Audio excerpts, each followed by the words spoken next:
Big mistake that people do. Probably the biggest mistake that people do.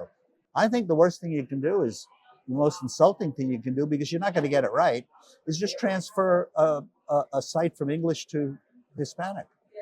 You're going to not do it right.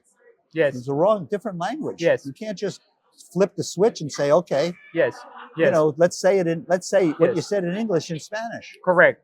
Big mistake that people do. Probably the biggest mistake that people do. And oftentimes with the pursuit of the rank, right? But again, what we are forgetting here is that to bring the traffic to your website does not mean that you're going to convert that into potential clients, into calls. Because if the messaging is not there, what was the purpose of that brings you having the page and ranking, right? Well, that brings you into, intake and conversion. That's right. And I'm obsessed with intake and conversion. Yes. When we built Lead Docket, we built a Hispanic side to it. We didn't make a translation. I said we built a Hispanic side to it. Correct. Okay, because we recognize that the population is really very strong. But the most insulting thing you can do is, first of all, lawyers spend millions of dollars to get the phone to ring, and they don't answer the phone well.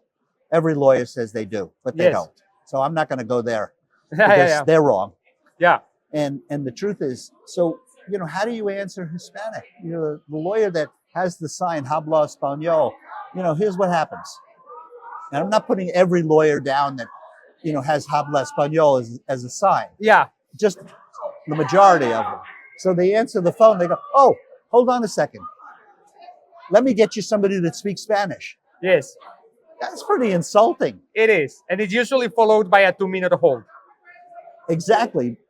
It's lucky if it's 2 minutes. Yeah. But what happens to that call?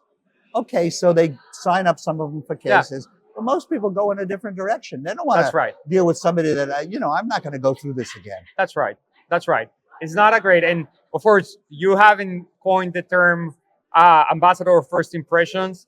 That type of experience doesn't lead to something that you would want to call being an ambassador of your firm, right? You don't treat clients that way. Probably you're never intended for your English-speaking clients to have an experience like that, yet it is acceptable for firms. They're okay with it when it comes down to the Latino market. And that is where I think many firms have two different standards for what they tolerate for certain parts of the market and for some other types of clients.